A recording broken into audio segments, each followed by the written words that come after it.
this week's 51%, we chat with psychologist Dr. Samantha Sweeney about why teaching your kids to be culturally competent is important to their success as adults and how to do it.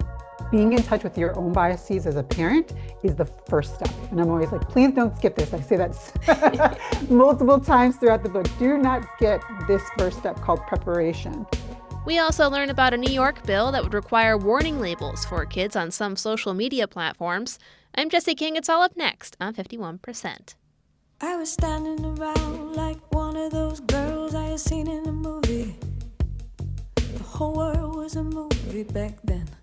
I had my sunglasses on, I wanted to be seen without seeing. Shallow leader, I wasn't really in it. I didn't really get it. You're listening to 51%, a WAMC production dedicated to women's issues and experiences. Thanks for joining us. I'm Jessie King. Today we're talking about diversity. It's a word that has become a bit of a bad word in some circles as of late, as the federal government actively works to restrict or pull back diversity, equity, and inclusion programs nationwide. But at the same time, the U.S. is more racially diverse than it has ever been. And of course, diversity isn't just about race. It also includes differences in gender, sexuality, ability, culture, religion, and more. Our main guest today says raising culturally competent kids is crucial for their success as adults and crucial for fostering the empathy and respect we want to see in society. Dr. Samantha Sweeney is a licensed family psychologist based in Washington, D.C., and the author of Culturally Competent Kids, Raising Children to Thrive in a Diverse World. While research shows biases begin to develop at age 6, Sweeney says the origins of those beliefs can start much earlier. Her book urges parents not to treat diversity as a taboo adult subject, but to celebrate it with their kids at an early age. She says there's many ways parents can start. This book really was born out of the protests for George Floyd. After that incident, I had parents coming up to me and saying, I want to talk to my kids about this topic. I'm trying to figure out what to say. I don't know much about this topic myself. What do I do? What do I say? And so this book was really born out of those conversations and those concerns from fellow parents who wanted to talk about this but didn't know quite where to start. When my kids were really little, we read books like gangbusters. I mean, books were everywhere. And we made sure to have really diverse books on our shelves, right? So they weren't just seeing books with white characters, but seeing books with a variety of different types of people.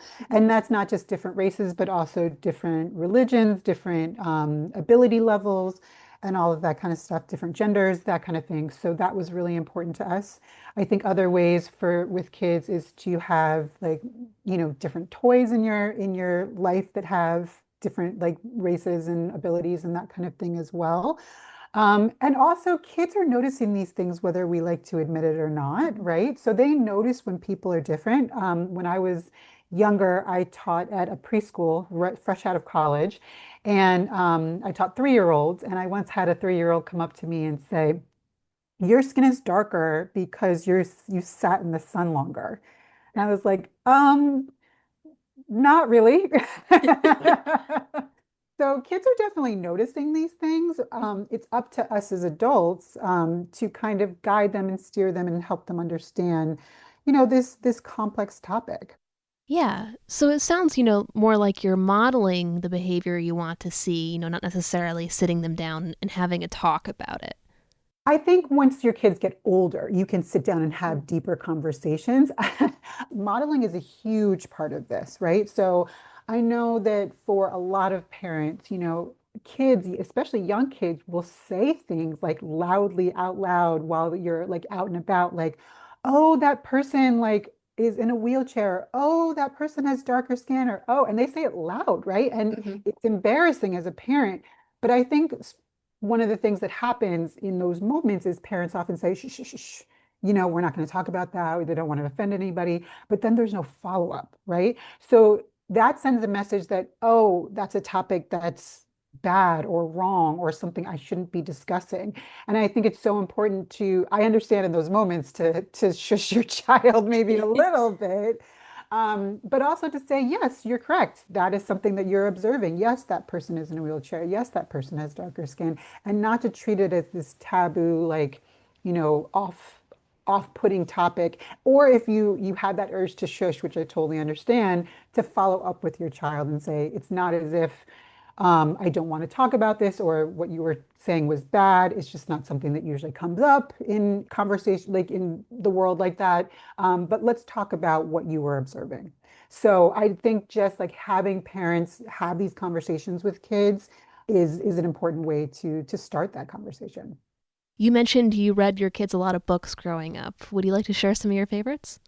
Oh, it's such a good. My kids are a little older now, so I have to read. I have to go back in my mind of some of the books we used to read when we were little. One of my favorite ones is Please Baby Please. I believe it's by Spike Lee. I really love that one. It's about a little black girl who like her parent is like negotiating with her, and it's so cute. My kids really love that one. One of my other favorites is 10 Little Fingers, 10 Little Toes. I do not remember the author at all. Last Stop on Market Street, Matt de la Peña, I believe, is the Mhm. author. That's one of my favorites because you see in the book, a child is with his grandparent and they're going to feed people after church, and they take the bus, and people come on and off the bus, and it talks about music, and you see different people with tattoos and that kind of thing. So it's a kind of a beautiful representation of different people that you might see come on and off a bus, like in a city. So those are some just kind of off the top of my head. But in my book, I have lots of different other examples. I list tons of different books there, and also kind of gr- talk about books that are for little kids, and then as kids get older as well. So, and there are books out there. There's not enough. We don't have enough diverse books. And websites like we need diverse books.com is a really great place to go to find more diverse books. But they certainly exist, and we really want to support those authors and those efforts. Well, I'd like to take a minute to sort of just hit home about why this is important before we go deeper. And it might seem like a pretty obvious question, but, why do you think kids need to be culturally competent? Like you said, the answer might be obvious, but this is the world that we live in. We obviously want to shield our children from lots of different things, but shielding your kids from people who are different from them is just not something that's possible.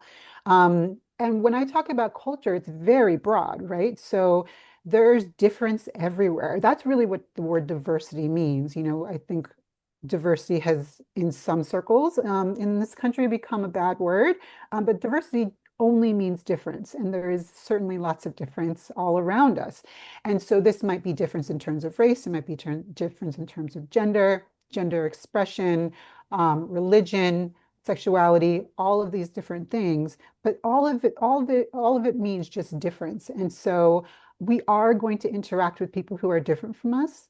We're going to interact with them on a personal level. We're going to interact with them on a professional level. You don't know if a lack of cultural competence is going to cost your child a job.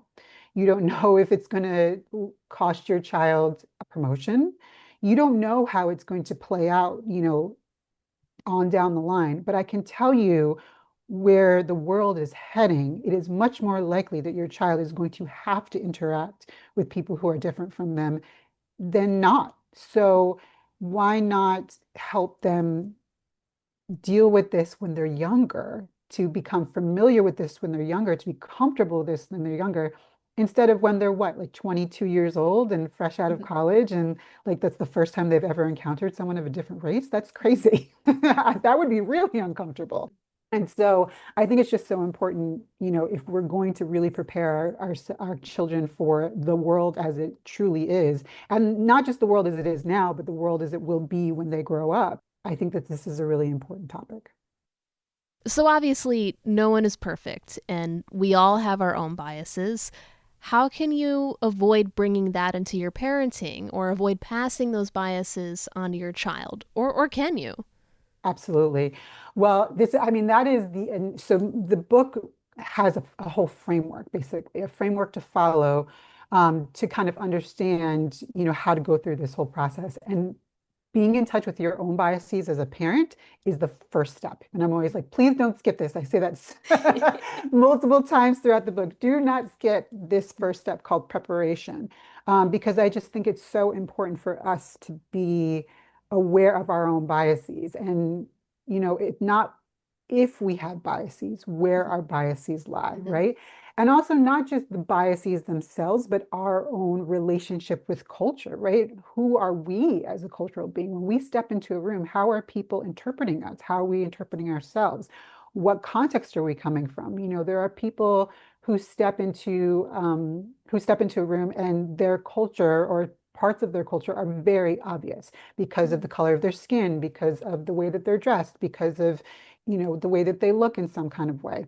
And there are other like parts of our culture that people don't know right off the bat, but are just as important to us as, say, someone like me who I am Black and it's pretty obvious that I am. That's very clear to anybody who's going to meet me in person. But there might be someone else who has a part of their identity, maybe their religion, maybe they have like a mental health diagnosis that's a really important part of who they are, that is not obvious to somebody walking in. And so I think being aware of that piece of who you are and what you bring to the table when you enter into any room as a cultural person is important to get in touch with as you're working through this whole process with your child. So, what if you mess up? What if you notice you're starting to pass on some of your biases anyway? Is it still possible to talk with your kid and say, hey, you know what mom said today maybe wasn't cool or something like that? Yeah, I mean, I think that's all of parenting, right? Mhm. It's like there's so much of parenting where like you're going to make mistakes and you're going to have to correct them no matter what. Culture is no different. Um, I really encourage people, even though the first step in this process is to become aware of your own biases and become aware of yourself as a cultural being. I really want people to not get stuck there. I don't want people to feel like I have to do away with my biases. I have to like completely be done with this if I'm going to move on to this next step. That's kind of impossible and kind of unfair to ask people to do, right? These are deep-seated, deep-rooted things that like the origins of which you probably aren't even aware of. So like undoing that in what, like a week or so? Like, no, that seems a little unfair. And so I really encourage parents to be vulnerable with their kids, to say things like, I'm still learning about this, or when I was little, we never talked about race. We thought that that was like completely taboo. We thought it was better if we never had those conversations. This whole idea about gender identity and gender expression was never a topic of conversation. Like this idea of being non-binary didn't even exist.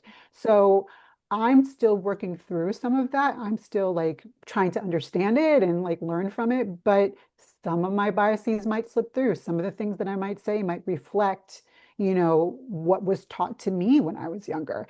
And I would like to undo that. I would like to kind of work through that, but I'm not going to be perfect. And so something along those lines, kind of helping kids to recognize that, first of all, your parents aren't perfect, because that's an important message anyway, but also that when they make mistakes, it's okay to correct them. And I really encourage parents. I mean, it depends on your child's age and maturity level, how you kind of approach this.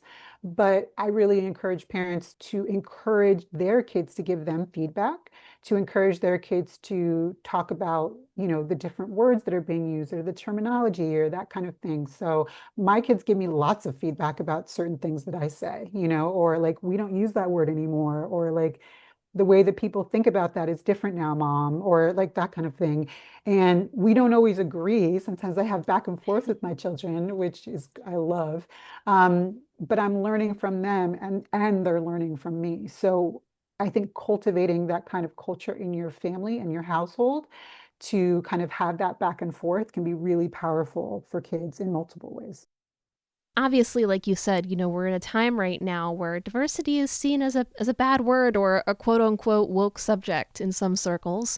The government is actively trying to roll back DEI initiatives, and schools have been a battleground over what we do and don't teach our kids. And I gotta say, personally, I do worry that if I ever have kids, that, how they might view the ways in which women are spoken about online. I guess once your kid is out in the world and not really under your wing anymore, is there anything you can do to emphasize your values with them, or I guess just hope that they stick? Oh my goodness, that's such a good question. And I feel like that's an ongoing conversation with your kids. And there are so many ways to kind of go about it. And also just as a parent, also remembering that like, yes, they're going to encounter different things aside from what you say in your household. Yes, your kids could go through a whole process where they, believe things that are totally counter to the way that you think. Like all of that is possible. There are no guarantees in this process. There's only kind of creating this foundation. So I think the more that you're able to do this at home, the stronger the foundation of talking about all of these different issues, the more that your kids, I think, will question what they're hearing elsewhere. And then also encouraging your child to talk about these things, to ask questions, to have conversations. We want to make sure that kids don't feel like this is a lecture, like they're being lectured at, right? I think by having that back and forth, they're able to question what you're saying, the things that you're teaching them, but then also by questioning what you're teaching them, it enables them to question some of these other things that they're going to be learning as well. Um, and I think when kids are really little, you have a lot more control, right? You have control over who they talk to, you have control over whose families, like not who they talk to completely, but whose families they like talk to after school or like play dates and stuff like that. And you can kind of talk to some of these families, and ask them like what their thoughts are and, or, you're just standing around while the kids are on the playground and like you start to have some of these conversations. And it's totally reasonable to I think have those conversations and talk to other parents about not necessarily their beliefs, but kind of what you think might be going on in terms of the way words are used or if there's anything that might be happening in the household that you think would be inappropriate or hard for your child to hear.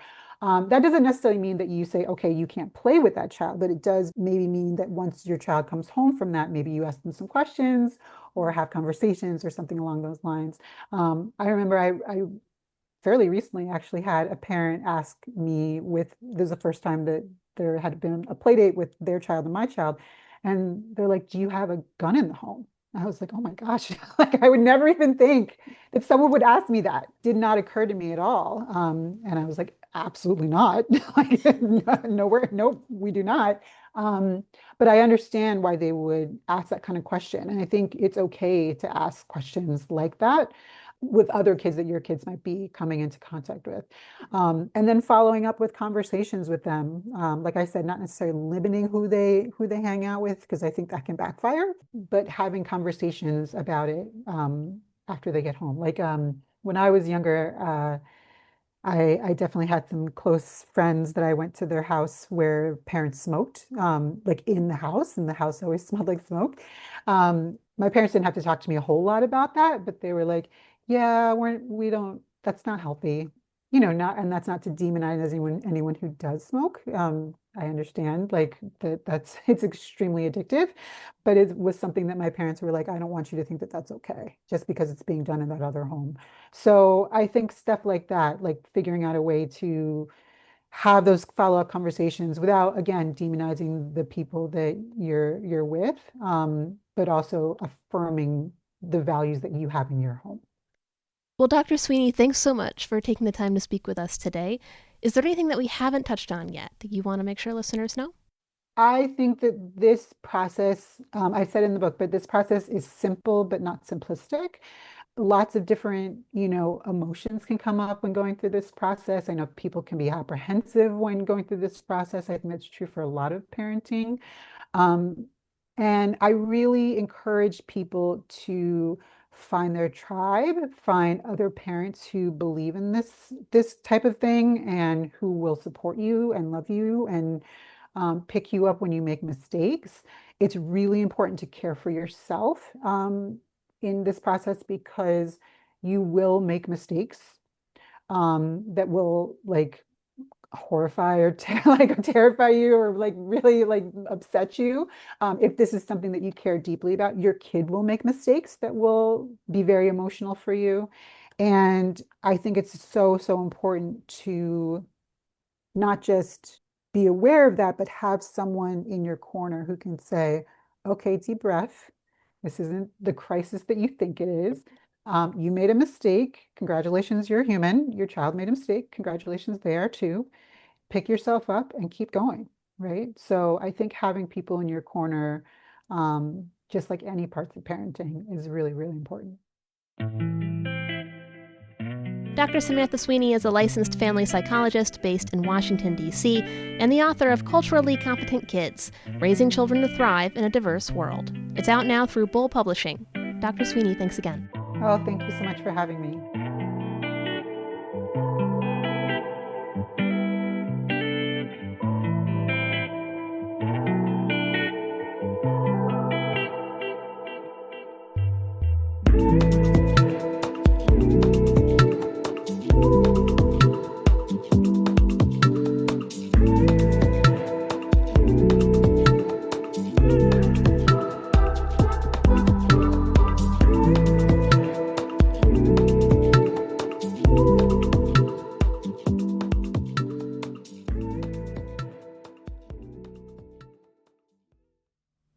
In New York State, both chambers of the legislature have passed a bill that would add warning labels to some social media platforms, similar to the kinds of labels you see on cigarettes or alcohol, as a way to inform kids and families about the risks to their mental health. As Noelle Evans with the New York Public News Network reports, the path is clear for the bill to reach Governor Kathy Hochul's desk. Assemblymember Neely Rosick was an author of the bill. She says, in a rare display of unity, lawmakers from both major parties were in agreement without debate. This is a bipartisan issue. We're all really laser focused on helping kids' mental health and well-being, and that goes across parties. If signed by Governor Kathy Hochul, it would mean that social media companies would be required to add a warning label that appears when users open the app. That label would highlight the negative mental health effects of excessive use of apps that use features that are designed to keep people engaged, including algorithmic feeds, infinite scrolls, and like counts. Rosick says it's just one piece of a larger puzzle. Creating warning labels, having some sort of transparency around social media is the next step in a longer, broader fight to help kids and their mental health. The bill has one more stop before potentially becoming law, and that is Governor Hochul's desk. In Rochester, I'm Noelle Evans for the New York Public News Network.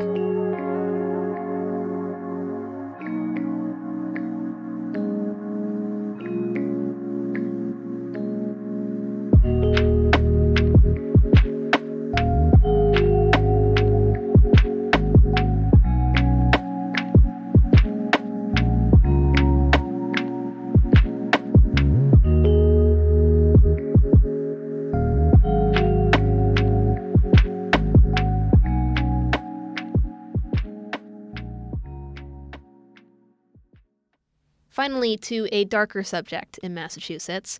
A Berkshire County lawmaker is leading efforts on legislation that would bolster the state's law against the secret recording practice known as upskirting.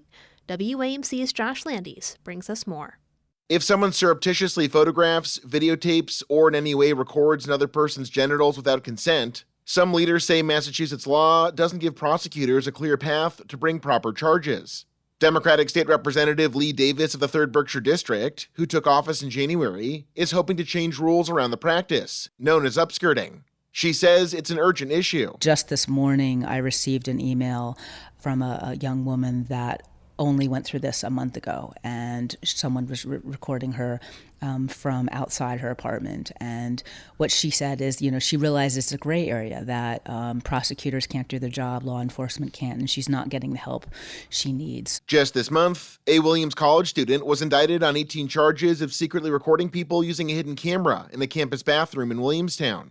Davis, the newest member of the Berkshire Legislative Delegation, is the presenter of Bill H-1633, an act updating and clarifying the statute related to upskirting. Back in 2014, when the governor very, very quickly passed legislation updating the statute, at that point, there was some confusing language regarding up and around clothing, and this made it very, very hard for prosecutors to actually do their job.